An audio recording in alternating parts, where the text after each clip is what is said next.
Well, hello, and welcome once again to 25 o'clock.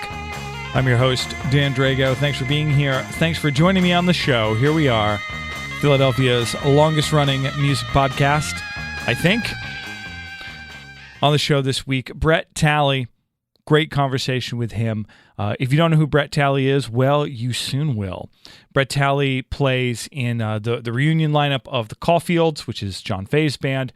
He was in the band Ike. He had his own band called Outset. He has a couple of solo records as well, including a new one. We're going to talk more about Brett a whole lot in just a moment. But as always, if you're new to the show, old to the show, medium to the show, I highly recommend you check out 25o'clockpod.com. It's all there. Everything's there. Just go there. No, what is there? We have all the episodes. They're there for streaming and for downloading. It's all there, all free.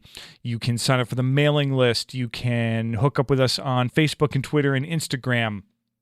You can check out the Friends and Neighbors page. That's where I link anyone and everyone who's ever been on the show. So if you like an artist, you like what you hear, and you want more information, you need more data, you should go to the Friends and Neighbors page and get the data that you need. You can click away on any of the artists or people who've been on the show, and I provide you with helpful links on how to find their music and give them money. So That's what the Friends and Neighbors page is for. Give the artists some money. Do all that at 25o'clockpod.com. Coming up soon, we're very close right now to the 200th episode of this show. And if there's anyone in the world who is more surprised than me that there are going to be 200 episodes of the show, I would like to meet that person, because I am very surprised. When I started this show back in 2014, I thought maybe I'd get 25, 50, maybe I'd make it to 100. Maybe. Here we are, riding in strong towards episode 200, which is going to come out mid-May. I do not know exactly who the guest is going to be yet. I'm working on it. I've got some ideas. I've got some feelers out there. But episode 200 is going to be very, very cool. And you're going to want to be here for it. So that's all I can say about that. Join me. Sign up for the mailing list at 25o'clockpod.com. I'll be letting you know when the 200th episode comes out. But anyway, let's talk about Brett Talley. I told you all the bands he plays in, does so much work out there. He has a new album out right now. It's called Nonlinear. It's outstanding. It's really, really great. You can get it at bretttalley.bandcamp.com. That's Talley, bretttalley.bandcamp.com. He is also WMMR's Artist of the Month right now in the month of March. So good for him, and good for WMMR for getting on board. Mostly it's good for Brett. It's also good for MMR. It's good for a lot of people that Brett is WMMR's Artist of the Month right now. But the new record, Nonlinear, is outstanding, and we're going to talk about it, and we're going to talk about so many other things. So how about we just get to the talk? Let's get to my conversation with Brett Talley here on 25 o'clock.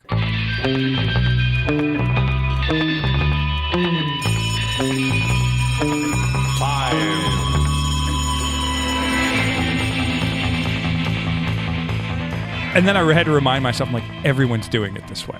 Right. Like, yeah, true. Like the big radio stations, the big podcasters, like all media. Like, do you remember like CNN, like in the first month where like every single anchor was like in their basement? Yep. And they had that one news guy where his like daughter runs in the background with the dog and the mom slides in. It's like, welcome to our lives. Like, right. This is what our lives look like. It's been pretty cool, though, to see like a lot of celebrities like living rooms and stuff. Yeah. I've enjoyed seeing other musicians like spaces. Like, yeah. Mm-hmm. like I'm digging just like looking behind you. You got like a bunch of creepy masks on one side, and I see like some amp heads and stuff like that. You know. Yeah, this is like my control room, and then the live room is like out in here. Yeah, it's pretty good. This is like where I've been for the last like 7 months nonstop. It's good to have it in your house though, right? Like, I put this in the house like when I have no live room, but this is just like my control room, just a production room. Mm-hmm. And it's just like, if you told me like 5-6 years ago when I kind of put this together that like this is gonna like save your life. Yeah. In 2020. Yep. Absolutely. Yeah. I can completely empathize with you. I dig seeing people's spaces, and I dig like it just sort of humanizes all of us. I'm just like, yeah, we're all just like people in weird spaces, like who've cobbled together this odd like job or hobby or whatever it is, and it's just fun to kind of get a window in on everyone's life, like mess and all. Right. Yeah. Having technology come in and save the day. Yeah, and all of us had to like become like these expert like video networking troubleshooters. Right. And I was just like, I don't know how any of this works. I'm just glad no company called Skynet was like created during this time. that would have been troubling. It all becomes self-aware and destroys us all. Yeah. Well, there were definitely points over the last year where I was just like, would that be the worst thing? Yeah, that's true. I'm with you there. Absolutely. I was like, I don't want to die, but I guess if we all die, then like, you know. You're from Philly, right? Like Yes. You're like born in Northeast? Yeah, Northeast. Yeah. So I grew up in Mayfair. And then I moved to Parkwood in 2018, which is where I'm at right now. By the old Franklin Mills. Yep. So you're still you've kind of stayed in that little radius and area that you grew up in. Yeah. So I work for the Philadelphia court system. So one of the many cons of working for the city is you have to live within the city. So it kind of keeps me here. I probably wouldn't be living in Philly if it wasn't for my job, but you know, it's the nature of the beast. Yeah. You got about as far out as you could, though. Yeah, I'm literally like 2 it. blocks from like being out of it. Like if you look at a map, I am literally like on the cusp. And you know what's crazy? It's like had I bought a house that was literally like a block outside of this, they would have fired me. It's insane. Oh, jeez. Yeah. I mean, I guess you got to draw the line somewhere. It just reminds me, like you've like walked up to the line. It's like a child, like not I'm not touching you type of thing. My house is not touching you. I'm not touching you. My yard is not beyond the line. God forbid they ever reimagine the line. I'm always curious about people's sort of early forays into, you know, how they got playing guitar, how they got writing songs and stuff like that. Do you come from a musical family? Like, are your folks into it? No, not at all. My dad just had a huge collection of 8-tracks. And when I was a kid, my room was set up in the basement of our house, and that's where he kept all his music. And he just had all the Beach Boys, all the Beatles, and really, I got hooked on the Beach Boys first. That was like my first foray into music. And I remember my first birthday, my first cassette was the Beach Boys Surf's Up. And I became a huge Beach Boys fan. And I used to think I was Mike Love. Looking back, saying that now, I'm like, damn, kid, you didn't know your Beach Boy history. But I used to dress as like Mike Love in Hawaiian shirts with the hat. And my dad would like set up the camcorder and like just play the Beach Boys, and I would just do like the Beach Boys live, and then I would go back and watch it thinking I'm Mike Love. It was ridiculous. Of all the Beach Boys to be. Yeah. And then, you know, I got into the Beatles from that, just listening to like every 8-track my dad had. And then in 3rd grade, I was thinking about this the other day. I had to be either 9 or 10. They signed me up for guitar lessons at this music store that used to be around my old neighborhood. And I took lessons there from 3rd grade until I was a freshman in high school. And then because of like, I was in the high school band and that became so busy, I actually stopped taking lessons. And that was like 95. And then I just played in high school bands. You know, I did the cover band thing, the tribute band thing. I was in like every ridiculous band you can think of, like Rush tribute band, Dave Matthews tribute band, Pink Floyd, which was a lot of fun. We actually had a bass player that could do this thing with his wrist where he would put it over his bass strings and like pop his like vein out, and it would make this heartbeat sound. So our favorite thing to do every weekend was, let's play Dark Side of the Moon, and we'll start it with the heartbeat. And he would just, it was ridiculous. Yeah. Oh gosh. Is he still okay? Like, is his arm okay? I don't know. It's been a long time. It's probably since like 99 since I've seen him. But yeah, I mean, Dream Theater, Ozzy, and then we went through the Metallica phase, and, you know, I tried to be that guitar player, and over time I just started to realize like what type of guitar playing like was speaking to me, and like what I enjoyed to play more than like picking up a guitar and trying to learn like, you know, Zakk Wylde and all that real fast, tricky stuff. And then I found that I was more into like the melodic playing, like U2, that type of guitar playing where you could like take a guitar and like make it sound like a sonic landscape more than anything. So like later in life is like when I really got into like that style of playing, and that's when I was like, you know what, this is the kind of guitar playing like I'm meant to do. I'm not meant to do that fancy, crazy stuff. But in terms of like writing, I didn't start writing my own music until like 1998. It was like my junior year in high school, and it was like I was in this original band. It was a 3-piece. It was me. We were two acoustic guitars and a saxophone. That was really when I like started writing like my first music. And there was this coffee house in Philadelphia on Frankfurt Ave. It was called the Coffee Connection, and it's where everybody went. Every Thursday night they had open mic nights, and this place was packed. And we just started playing there every week, and then they started booking us there on weekends. And then from there, that's when I kind of like really got into like songwriting, and just went from there. And you know, it's funny with the Coffee Connection, that place literally has been the beginning of everything for me, because in a roundabout way, I was just talking to John Faye about this the other day, that I remember specifically there was this moment where I was driving with my dad, and the Caulfields were on the radio at the time, and I can't remember if it was Y100 or DRE, and Devil's Diary was on, and I remember my dad saying to me like, oh, this reminds me of something John Lennon once said, like back in the day in the Beatles, saying that the Beatles were like more popular than God. It's crazy because years later I end up playing that Coffee Connection place, and through there is kind of where I met all these different people that eventually led to me meeting John, which eventually led to me playing in the Caulfields. And like a couple weeks ago, I'm on a stage with John playing Devil's Diary, and I'm like, wow, this is insane. Like full circle. This is a crazy story. And it all kind of started with that coffee house. Well, it's cool that there's like these focal points, these sort of like gathering areas that like people of all ages go to, because it's a coffee shop. It's not a bar. Mm-hmm. Like if you're 17 and you've got like an acoustic band, like probably leaning pretty heavy into the Dave Matthews if you had a saxophone at that time. It was hilarious. We would do like three Dave Matthews songs. Then we would do an original that sounded exactly like Dave Matthews. Exactly. And then we would do like another 2 Dave Matthews. And then we would do an original that I wrote that sounded just like Dave Matthews.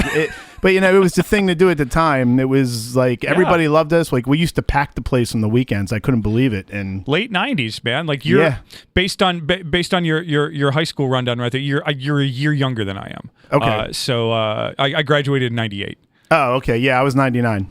Yeah, so we were like, and like Dave was in the groundwater, especially if you like went to. I mean, I grew up in Western New York in like a, I always say non-affluent and an affluent suburb. is how I grew up, and that was just like that was in the water. Like Dave, fish to a point, but like it was Dave. Like Dave was the big thing. Yep. And there's, all the other kinds of music going on, but like, we lived in a time when like radio played a ton of different kinds of things. It was kind of like the last couple of years of that, like before nu metal kind of came in and just sort of like wiped the slate clean. But it's great to have these spots, like these cool places where like people can gather and play and meet each other. Like, cause how else, like when you're 17, 18 in high school, like, how the heck else are you going to meet other musicians, and where the heck are you going to play? Yeah. And there's a lot of people that used to play there at the time that like went on to do like bigger things. Like I remember I was friends with Walt Lafty and Nick Perry at the time of Silvertide. They eventually became Silvertide. Yeah. And I actually like recorded early demos of Walt in my old studio, like before anything even happened. There were a couple other people that are like still in the Philly music scene that used to play there, like Lars Shea. It's just crazy. And I actually met a couple people that I would even be in bands with later there. And it just became like the meeting ground. There was a lot of drama there too. It wasn't always fun. You know, always kind of love triangles going on and drama. And I was here at 7:00 and I signed up on the list. And why didn't I get to go on? Yeah, it was just crazy. But there were some good times there. I remember once we did a show. It was one of our first shows there. And the principal, like, of our high school actually came and was mad because he couldn't get in because there was like a line going out the door to get in. We packed this place. Like, it was probably the most people I probably ever had at a gig. But, and I just remember looking out and I'm like, there's our principal. And he was a priest and he's like, got the collar on. And I'm like, oh my God, he's here to see us. I'm like, this is insane. He must be a Dave Matthews fan. Yeah. It's wild too. You get these little things like, because like Mayfair is, it's part of Philly proper, but like if you're up in Mayfair, you're practically closer to Trenton than you are to, the city of Philadelphia. Like when you kind of think about it, in that you would have kind of your own little community up there, like your own little scene. I mean, especially at a young age, but like I imagine there were people older than you playing there, and like people from the community like coming out and like sort of weekend warrior type guys, like. Before dad rock was a term, you have dads out there playing tunes. Yeah, it was actually really cool. There was a lot of blues guys that used to play there, and over time, it kind of morphed into like a big jam session. I remember one of my most favorite memories of playing the Coffee Connection is there was an open mic, and you would only get 15 minutes, and 15 minutes usually meant 3 songs. I remember I went up to the guy that ran it, and I signed up. And I said, listen, I'm going to get up. I'm only going to do 1 song. And I said, everybody who's here that plays an instrument, I want them to be a part of like what I'm going to do somehow. Like whether they play drums, guitar, like whatever. I want it to be a big jam session. And he's like, well, what are you going to do? I said, I'm going to get up and I'm going to perform The End by the Doors. And I said, I'm going to do the whole damn thing. And I said, I just want people to go crazy and just improvise. And I got up there for 15 minutes straight. The entire Coffee Connection just became this like giant jam session playing to the Doors, and the people that were there just hanging out were like mesmerized by it because there were like people in the back banging on like bongos and stuff, and like anyone who had a guitar was just like sitting in the room like just jamming. It was incredible. It was like one of my most favorite memories, and it was literally everybody there like knew each other and was just jamming, and over time like it became like that. As you got older too, did you find yourself like playing down in the city too, like coming down to Philly and seeing shows and things like that? Yeah, I didn't really start doing that until like 2005, because around then is when my first like serious rock band started, and we were a band called Outset, and we had like 2 albums out back then. And our first album came out around 2005, and we started playing like everywhere there was to play in the city. Grape Street, World Cafe, got so many places that like I don't even know if they're around anymore. From there is where we started like going out and seeing shows, and from doing that is actually how I became aware of John Faye, because the singer in Outset, his name was Phil Murphy. He was aware of John because John used to come to his college and play shows with his band, the John Faye Power Trip. And there was just one weekend he was like, hey, there's this guy I know who's in this like band called Ike. They're playing down Grape Street if you want to go see them. I was like, yeah, sure. And I had no idea that like it was John Faye from the Caulfields. And we went down and we saw the show, and like it just absolutely like blew me away. Kind of over time, I learned like who John was and what his history was, and we became friends. And then even playing in Ike, I saw countless shows then. Like me and John would go and see shows, and just supporting like all our friends that were trying to do something in the scene. So it wasn't around like 2005 when I started really getting active in like the music scene as far as like going down the shows and playing them. And you ended up in Ike, right? You played the guitar. Yeah, so I started off in Ike as like a temporary fill-in because Cliff Hillis had just left, and I was kind of doing double duty. I was playing in Outset, who was pretty busy at the time, and then playing in Ike, who was also very busy at the time. So I was kind of stretching myself thin. And then in like 2007, Outset, we kind of went our separate ways, and then I transitioned into Ike full time. And then I pretty much did that up until, I would say the last strong Ike outing was like up until 2012. We kind of just went and did separate things, but it hit, like John always says, it keeps evolving. Sometimes we come back to Ike. Obviously, we're back now with the Caulfields, but John and I, we can't stay away from each other. We're always coming back somehow doing something. Yeah, because it seemed to me like when I met John, I think I met John just as Ike was sort of winding down, and he had started like the John and Brittany project, and that was as I got to know him, and he was hosting like the open mic at Dobbs, and I got to know that crew. And I didn't know either that like because John is just like such a vibrant, like enthusiastic person. I assumed he was like 15 years younger than he was too, because I was like, well, he'd have to be. Like, look how vibrant, like, into this he is. And I found out that, like, he'd been kicking around since like the early 90s, like, at a time when like I was devouring like all that stuff on the radio, like as a teenager. Like I definitely heard the Caulfields when I was younger. Yep. Kind of all part of that. Every region, they were just like trying to throw a band from there, just being like, I don't know, maybe they're Nirvana, except like they did that literally all over the country for like 2 or 3 years. Right. So you meet John, you're playing in Ike, and you guys were doing some pretty heavy touring in Ike too. Like there was a lot of time on the road, right? Yeah, we did some. I remember one of the first things I did with Ike. We did something called the Eco Rhythm Tour. We did it with band Jealousy Curve. We played a couple colleges doing that. We did some shows in Atlanta. I remember we did a couple shows with Matthew Sweet. I know we played a lot. I can't remember. And we did a lot of really big shows in Philly. I remember, every Christmas we would always have our Mistletoe Jam, which was always like celebrating, like the release of something we did, or that was like always our big show every year that always packed the house at World Cafe. What else did we do? I'm trying to think. We did a lot of shows in Atlanta. I remember that. Yeah, that's a market that when I had talked to John, like he had said for some reason, like the Caulfields had done well in Atlanta.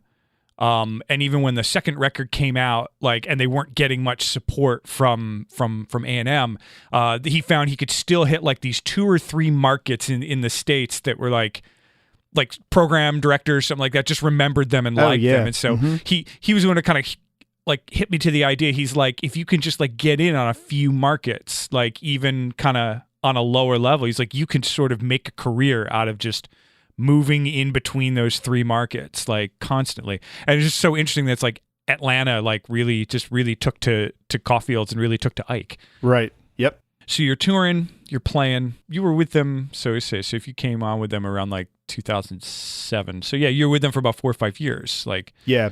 But in the midst of all this too, were you like working on your own material? Like, were you like, did you have ideas as a solo artist? So in 2009, I had, actually that's not true. It was like 2008. After the band Outset broke up and I was playing with Ike, I kind of went and did like my own solo record that, it's not really available anywhere. Like I made the whole thing like in my old studio, and all I had were like X amount of copies on like CDRs.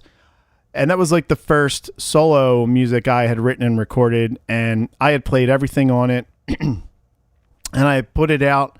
But I never really did anything with it, like seriously. I never tried to like put a band together, and it kind of just came out, did its thing. Whoever had it, great. And then in 2009, I had put out an EP that I recorded the entire thing in 1 week. I took a week off from work, and my goal was, okay, I'm going to take a week off, and I'm going to make an EP, and I'm going to record the whole thing in 1 week, and I'm going to make it a free download to anyone who wants it. So in 2009, I put that EP out, and it was called Emancipator. And that did really well. It got a lot of good response, and it was a little bit heavier than like some of my newer stuff has been. And from that, people started asking me like, are you ever going to play this stuff live? And then from there, I kind of formed like a 3-piece band that would play that stuff here and there. And we were called Brett Talley Band. Everyone knew it as BTB. So like around 2009, 2010, I started doing some shows with that band, just playing my stuff. Did that till about like 2012. It was right around the time I had a kid. And that's like when Ike kind of slowed down, and that's when like the BTB thing I felt like kind of reached its point, and kind of took a break off so I could go be a dad. But up until that point, I put this one CD out that was called Lush. That was the one in 2008, and then Emancipator was an EP I did in 2009, and that was really it. But it wasn't until 2019 that I put out like my first like actual solo record, and did the right way and put it on streaming and all that stuff. Because up until then, I never did any of that stuff. Well, also remember back in like 08, 09, like that stuff wasn't as user friendly. There was no DistroKid, there was no Bandcamp, there was Reverb Nation, but it was like in its very like early years. There was CD Baby, and like disc makers. That was disc makers. Oh, I definitely to save the $120 in shipping. I definitely drove over to Brisbane Socket to go get my own. I remember discs. Outstep when we first picked up our first record. It was like Kids on Christmas. Oh yeah, me too. We were like we took my camcorder. We filmed the whole thing of getting the tour, first opening the box, and I think we had video of like each of us like had tears in our eyes because we were like, oh my God, we've made it. I remember like going to disc makers for the first time and opening up the box and just like looking at them, just being like, oh, they're real. Like you can just have them. And I still have many of them in my basement, just over there. Yep. So. So do we. Yeah. I got discs where you just like, you're just sitting around with the guys and be like, is 1,000 enough? Do you think we should get more? Right. Oh God. Yep. This cardboard box is just all lined up in the garage. Yeah. It's like if I go back in time to myself, I'd just be like, 1,000 is enough, guys. It's way more than you'll ever need. But remember, the difference between 500 and 1,000 was like $100. Yes, so like, it was ridiculous. So you just got 1,000. Yeah, like the working class part of my brain, like the money conscious one, is just like, well, let's just get double. Like, we'll always have them.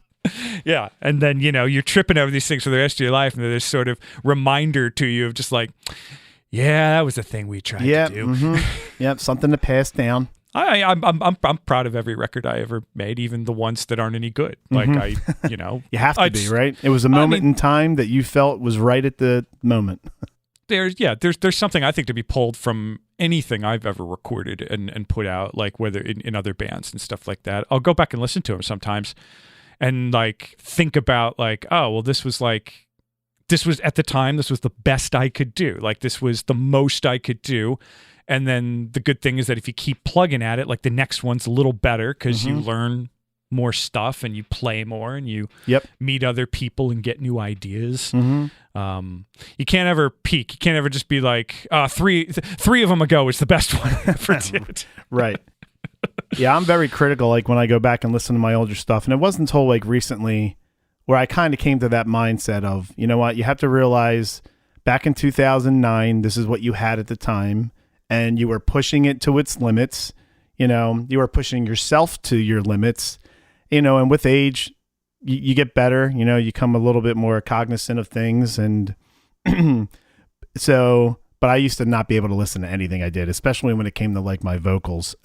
Yeah, I was never wild about the sound of my own voice either until I had a podcast and I edited myself for 7 years. And then I was just like, well, to me, it's not even my voice anymore. Right. Like I can go back and like listen to episodes and just sort of disassociate and just be like, that guy's asking some good questions. And I'm just like, it's oh, wait, me. That's me. Yeah. Well, I can do that with my own records now, with records that I've made or been a part of too. Like I can sort of dissociate and like go back and listen to it and just be like, hey, that was cool what we were trying there. Like, it didn't work, but like that was cool. Right. At the time, it was pretty awesome. I mean, you and I know a lot of musicians and all that, and so we constantly measure ourselves against like our musician peers and our friends, and, like the people who inspire us, like from the community. And then I realized, like, but there's this whole other half of my life of people who will never make a record in their life, who just that's not what they're going to do, and they think this is the coolest thing ever. And who am I to like tell them that they're wrong? Like, right. You know what I mean? Yeah. Because like it's when all you do is hang out with musicians, you just think that like, well, this is what everyone does, until like you realize like, oh no, almost no one does this. Yeah. Yeah, it's crazy. I always, and I mean this in a good way, but sometimes it's hard being in a band and being such good friends with John because he's such a great writer. Oh yeah. And his lyrics, I mean, as good as he is as a songwriter, his lyrics have like always blown me away. And anytime like John listens to something I've done, I'm always sitting there like, oh my God, he's probably like, this is awful. Why did he do this? And it's like intimidating. But then, I was going through a phase where I was kind of like doubting some things I was working on. And I was talking to a friend of mine, was like, dude, like I sit at a desk all day and push paper. He's like, you're doing like wizardry in like a studio on top of like writing music, you're also recording it yourself. He's like, I will never understand any of those buttons and how to do any of that. And I was like, okay, well, to me, it's just second nature. It's what I do. It's what I love. But I completely understand where you're coming from with that. Yeah. It's the same thing like playing guitar too. Like, because I'm 40. I've been playing guitar for over 25 years, like 25, 26 years. And I can't imagine not knowing how to play a guitar. Like, it just makes no sense. And I'll sit down. Sometimes I'll be in like sort of like mixed settings with like people who aren't like part of my like musicians, stuff like that. And I'll like pick up a guitar and I'll just go, and everyone will turn around and be like, holy crap, you can do that? And it's like, yeah, like you're a wizard. Like right. I just like play Wonderwall. But it's like I sit there and strum a chord, or like I'll play a riff or something like that, and someone turns around and is like, is that a song? And I'm like, no, that's literally me just putting my hands on the fretboard. And they're just like, you can do that? And I was like, and like, I try not to be like, at least as I got older, like I try not to be dismissive of it. I'm just like, well, yeah, it's something I worked hard on for, 26, 27 years of my life. Like, I better be okay at it. Mm-hmm. Right. A couple months ago, I went on a Dream Theater kick, I think just to humor myself. And I was listening to it and I was like, I can't believe I attempted to play this. Like, I had some of the tabs and everything, like the actual tablature books they used to sell. And I was like, who was I kidding? I was like, this is insane. And then I listen to it now and I'm like, man, I wish I could go back in time and tell like past Brett, like, yo, kid, put that down. Don't waste your time. Listen to the Joshua Tree. That's what you're going to do. Yeah. I was like, this guy's the edge. He plays 3 notes through 7 delay pedals. Get a delay pedal and call it a day. Get 2 of them. Yeah. Oh gosh, that point in my life when I realized that like the opening to like Streets Have No Name is just like this 2-note D thing going back and forth beautiful. With like the right delay setting, and you're just like, oh crap, like this is all it is. And it's beautiful. And I'll take that over Dream Theater any day. Yeah. I've actually been on a Rush kick over I was never a big Rush fan, but I was at work and I decided that I was going to listen to as much of Rush's catalog from start to as far as I got. And like those first 4 Rush albums are outstanding. Like just because they're like still rock albums. Like they're still like a rock band. It's that trio feel. Before they got all crazy with the keyboards and everything. Yeah. But like the second and third Rush albums, I'm just like, these are fantastic. Like this is riff rock. That first record too is great. Like it's a riff rock band, and Geddy can like sing his ass off. Like I know people think he sounds annoying, and like I understand why like it's not for everybody. But no, that band is something else. 2112 was the album that got me for them. That's still an album that I love and cherish, and Alex Lifeson is actually a huge influence on me and like my playing, especially, his use of like arpeggios and like chorused guitar. Like that is like right up my alley. And sometimes like my playing has like been compared to him. So I'll take that any day. Oh yeah. Any Alex Lifeson comparison you get. Yeah. You wear that one. Yeah. And they were writing these short, like short for them.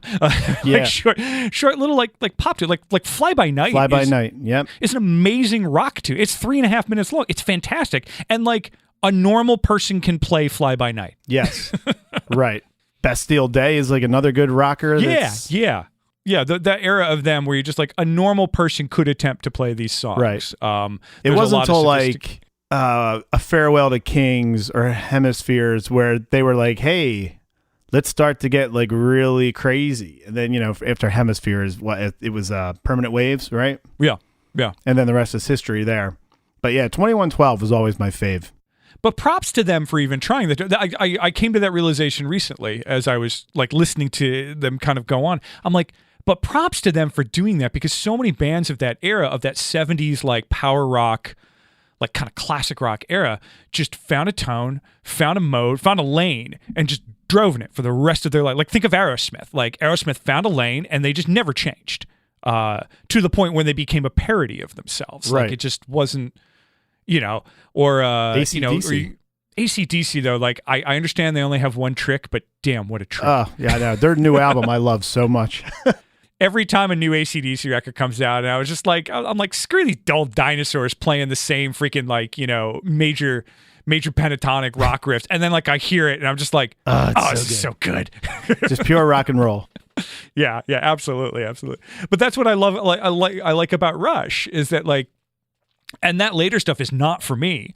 But I'm just like, good on you for just being like, no, we're gonna go to outer space and we're gonna stay there. Like, and you all can come with us. And like all the record companies tell them, no one will come with you, no one will come with you. But like Middle America came with them. Yeah. Like the Midwest came with them, an area that people don't necessarily think of as being particularly sophisticated or, you know, can handle music like that.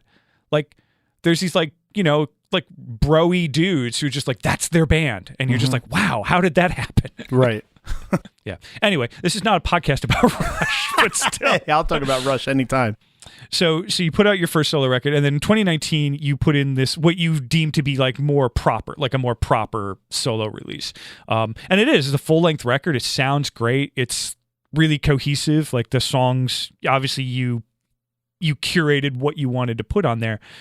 Did you? And you produced that yourself too? I did. Yeah, that was the first record I recorded here at this new studio when I moved in 2018. And it took maybe about a year to finish it here. Because that record had been in like various stages for like maybe 2 years. But once I moved here, I went like full on with finishing it and everything. And it took about maybe like almost a year. Do you recommend that, like producing yourself, or was that just simply the means that you had at your disposal? I just kind of know like how a song should be. Like if I write it, I can hear it instantly. Like, oh, this is going to be a big rock song, or this is going to be a slower one. And I went to school after high school for audio engineering, and I took a lot of record production classes.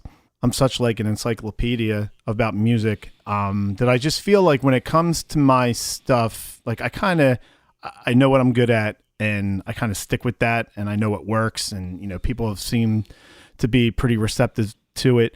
But, you know, on the new record, there was a couple times where, you know, I actually had John help me out on a couple stuff. Like John kind of came in and gave me a couple ideas on some songs that I was like maybe questioning and needed some guidance with. And so John kind of like helped me produce some. And then even my friend Jason Moralia, who played drums on this and the last record, he's the first drummer I've ever played with where when he writes his drum parts, he actually writes with like the song in mind and even like the lyrics. There were moments on like the last record where he told me, oh, I don't know if you noticed this, but on this song, I start doing this on the drums because you're talking about a heartbeat in the lyrics. And I wanted to emulate that. And I'm like, that like blew my mind. I'm like, what drummer does that? And he gave me a lot of like, insight on songs, and there was one song on the new record called Fragile Years where when I had written the song, I heard it in my head how it should go, and I pretty much did the demo like that, and I had like a drum machine to it on how I heard the song. But when I give the demo to Jay, I always take the drum machine out because I don't want him to be, you know, stuck with that in his brain and he thinks that's what it's going to be. So I kind of just give him a click track. What Jay came back with was so polar opposite of like how I had originally envisioned it that it took me a minute to like get used to what he was doing. But then like over time, I was like, wow, you know what? This is like way cooler. And it makes it a little bit more dramatic than like how I had it. Like where I had it was a little bit more poppier, like rock, where he kind of like brought it down to this like other level where, so having him help me with that kind of stuff rather than just coming in and, hey, just tell me what you want to play and I'll do it, and you know, just be a robot for you. So Jay's really helped me with that stuff too. So I kind of, you know, I gave him co-producer credits on both albums because he's really helped me with doing that for both records. And it's super helpful, especially as like a self-producer, to get another musical mind in the room who's like interested in the whole song and not just like, because there are guys who can just come in and write a great part, and those people are great, and you need those people. But it's really great to hear an instrumentalist come in and be like, well, what can I do to make this a great song? Absolutely. How can I help you other than just like play the drums? He's like, exactly. I can just play the drums. Yep. That's fine. And that's exactly like who Jay is. And that's why I think he'll be playing drums with me for as long as I make music. Yeah, no, it's great to have those people in the corner, and people like John too, like these very accomplished songwriters. Yeah. who you can like turn to and just be like, hey, what do I do here? Like, how should I finish this? How should I, come around this? And you were saying earlier that like you would be afraid at times to like share your songs with someone like John, because you're like, well, he's such an accomplished songwriter. He probably thinks this isn't any good. Yeah. But like, you got to remember that John is probably sitting there with his own stuff too, just being like, oh, I don't know if this is any good. Yeah. Like, we all have those. We all have those moments. I'm sure, and John has the people in his life that he turns to that he's like, oh God, I hope they like this song. When he plays it for them. None of us are sure about any of the things that we do. Right. Which is a good thing, I think. Oh, sure. Like a little bit of humility and a little bit of like, okay, is this done?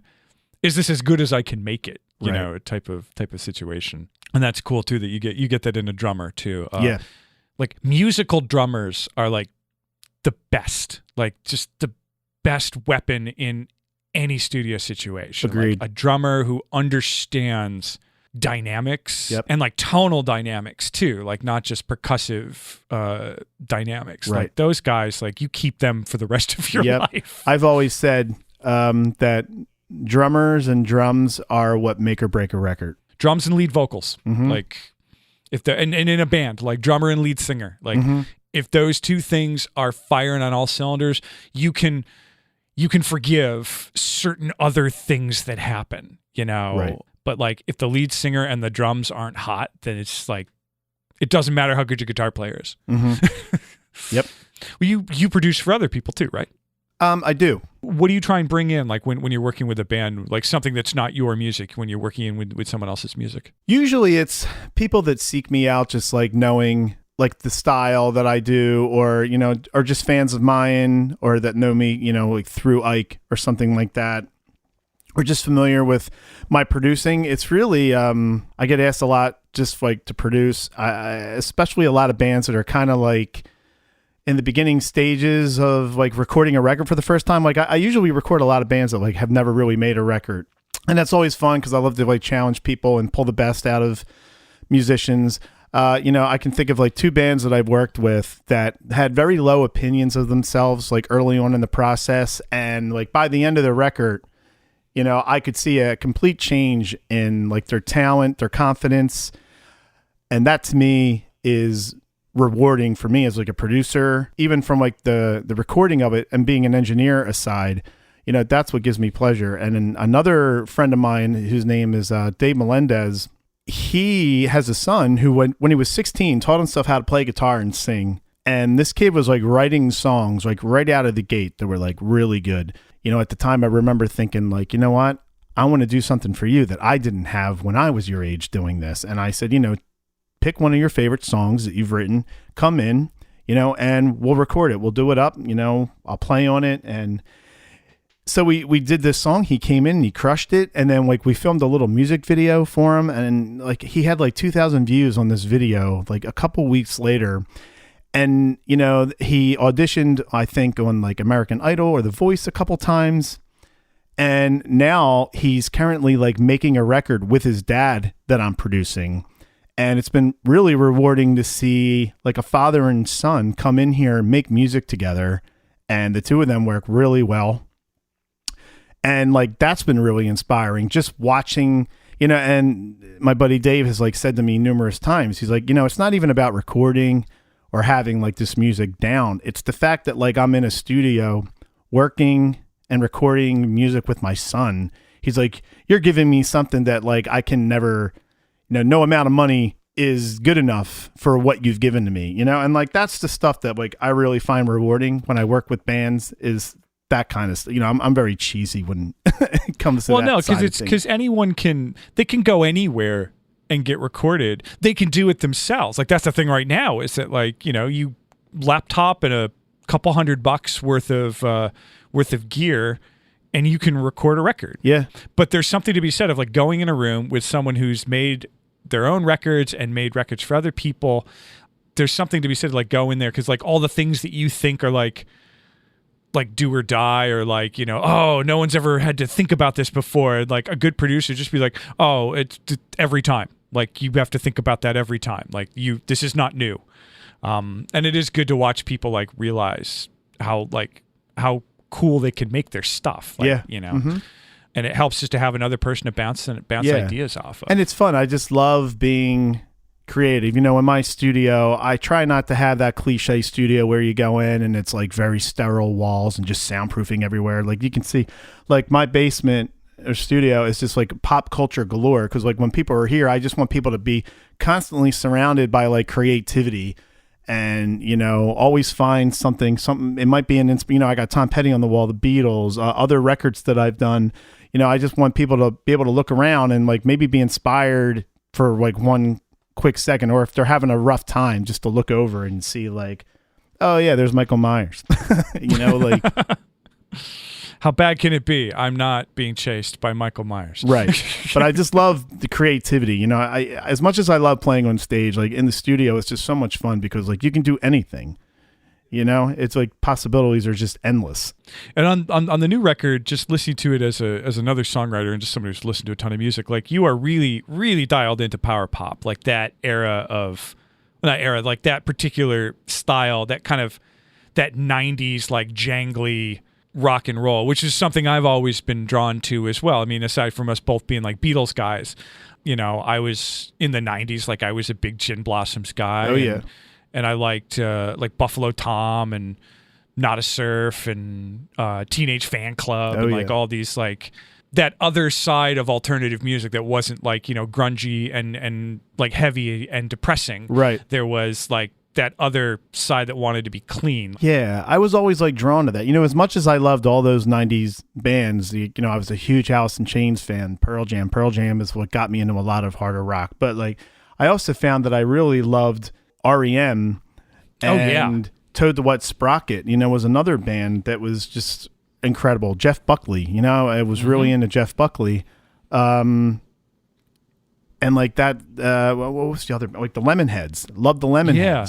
Because I was listening to the record, listening to the new record, I hear a song like Science, which just reminds me so much of like XTC. Like you have that real bouncy lead vocal melody and all that like there were certain phrases in there I was just like, it's like this could be an XTC song. Yeah, like almost. I get that comparison a lot actually, which I'll take. XTC are great. I mean, you guys did some stuff. You guys did some interesting stuff with the Caulfields because I know there was like a whole plan in place because it was like what 25 years. Yeah, it was the 25-year anniversary of Whirligig. Yeah, we had a couple shows lined up to celebrate it, and the world ended. Yeah. So we had to come up with, you know, a couple other plan Bs. So yeah, we did a live stream that went really well. You know, we recorded an old Caulfield song. We actually did a re-recording of it, Laryngitis, that we actually like recorded in quarantine. We put that out, and then we did the single Love Will Keep Us Together, the Captain and Tennille cover. And then we actually, you know, we put out a video that was kind of made all in quarantine. We just had all these, you know, Philly, Delaware singer-songwriters just send us, you know, footage of themselves, like just singing the song in their space. And we had an editor put it all together. We put it out for charity. Yeah. So, you know, some good things came of it. It wasn't until like a couple weeks ago, we actually played a private party that was supposed to be a live stream we were going to do at Sam, the bassist's house. And we were just going to do like a small acoustic thing. And it was going to be a surprise party. And then the person whose party it was found out about it and told his wife, wait a minute, if you're getting me the Caulfields for my birthday, I actually want the Caulfields.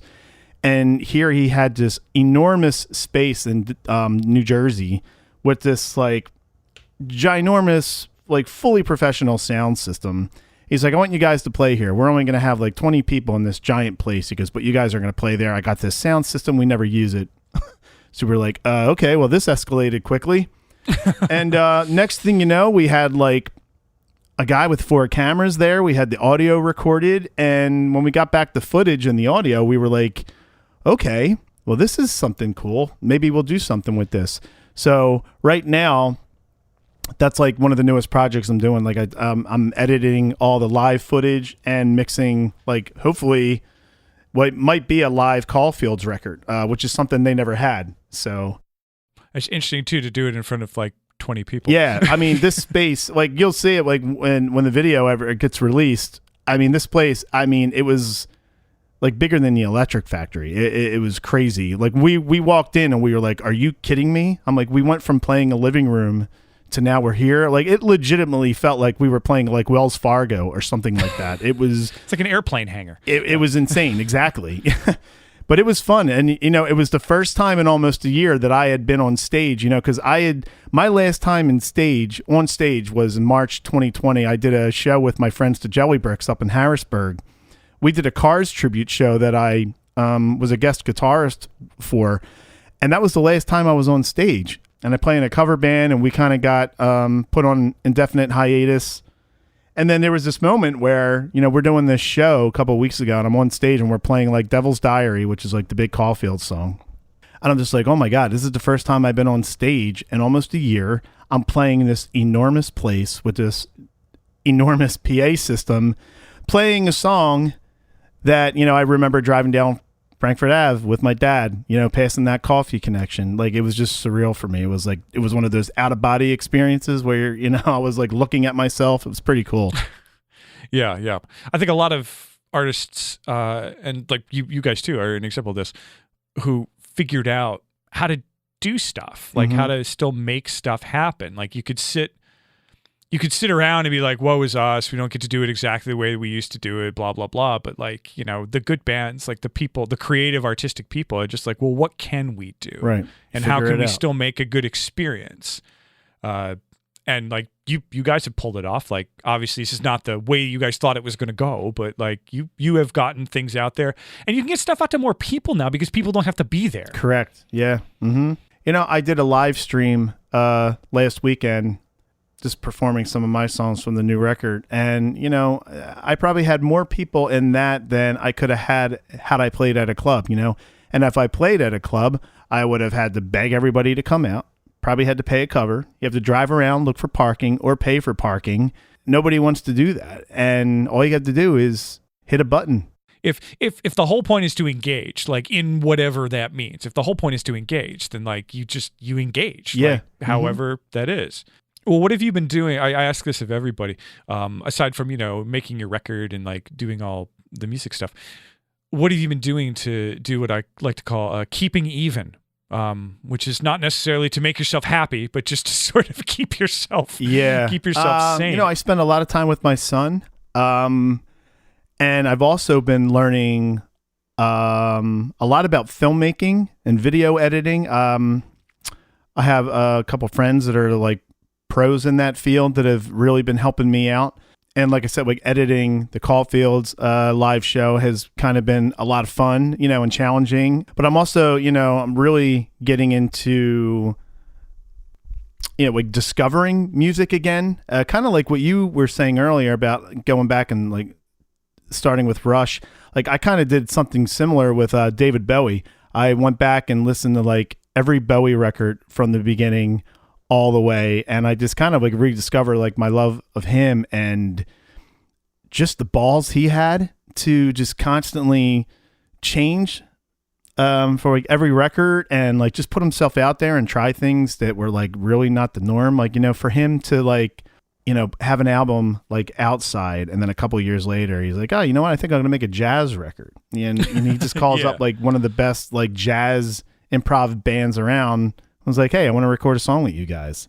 That's been like really inspiring, and kind of just like doing that with other bands too, just going back and like listening to their like metamorphosis to like different things. But like Bowie has been like really like eye-opening. And I've always been a Bowie fan, but it like wasn't until recently. It's like I said, it's like the older you get in life, you know, I think you get to like listen to things differently with new ears, and you understand things. And like being like more of a studio nerd now, you start listening to things sonically.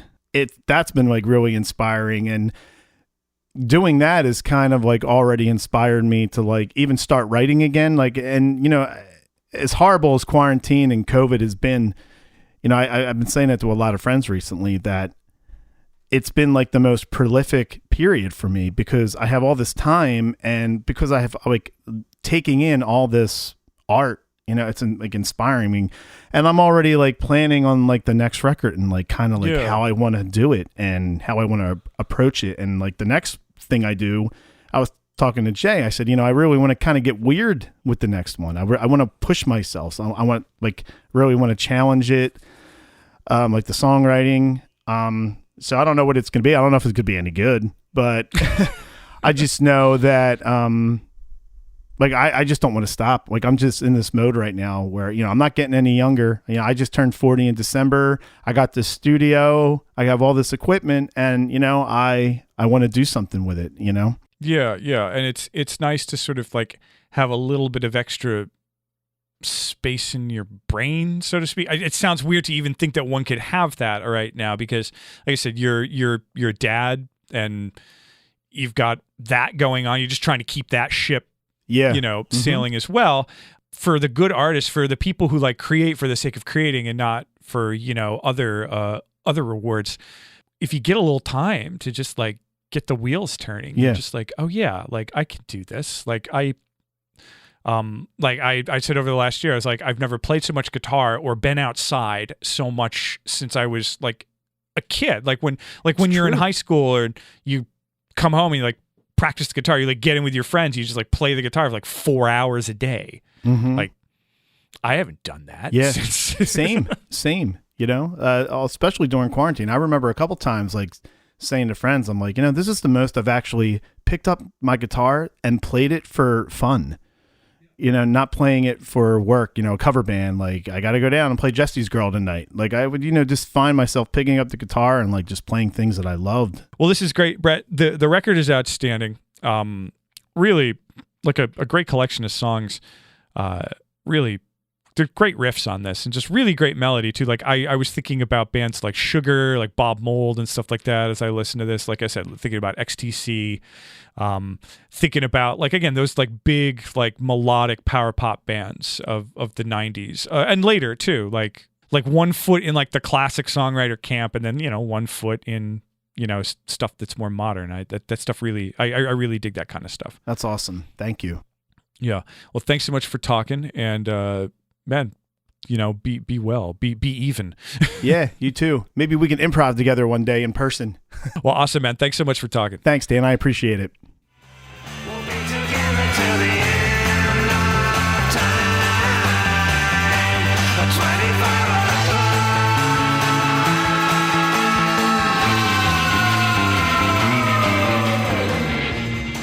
Well, that's the show for this week. Thank you so much for listening. Thank you, Brett Talley, for giving me the time for talking. Great talk with him. Looking forward to meeting him in person one of these days in the hopefully not so distant future. He has a new album out. It's called Nonlinear. You can get it at bretttalley.bandcamp.com and everywhere else you get digital music. That's Talley. bretttalley.bandcamp.com. Always like to throw the Bandcamp out there. I know artists get the best deal from Bandcamp. So if you like the record, go to Brett Talley's Bandcamp and get it for yourself. He has a previous solo record as well, and it is called, hold on, let me get it here, Perpetual States. Came out a couple of years ago. Also a great record. Also very much worth your time. You should buy them both. You should just have them.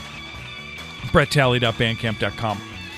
As I mentioned before, he's WMMR's Artist of the Month right now in March. I don't know what you can do about that other than, like, shake your fists in the air in solidarity. Yeah! WMMR's Artist of the Month right now in the month of March, Brett Talley. I'm going to leave you with a track from his album Nonlinear, which is just really outstanding. I highly recommend it. Oh, but before that, I wanted to follow up. I did a little research. So at the beginning of the conversation, you hear us talk a lot about this place called the Coffee Connection. It later became Espresso Yourself. And now at that address, there's no coffee shop at all. It looks like there's an insurance office and a T-Mobile. And if that ain't just the story of our lives right there, the thing that you love becoming a slightly different version of the thing you love, becoming an insurance office or a T-Mobile store, that's just the narrative of Gen X at this point, really. But I had to do some research on the Coffee Connection, see if it was still around. But anyway, going to leave you with a track from Nonlinear by Brett Talley. This song is called Science. I think it's my favorite song on the record. I got a lot of favorite songs on this record. But enjoy it. My name is Dan. It's 25 o'clock. Until next time, take care of yourselves. Enjoy this track from Brett Talley.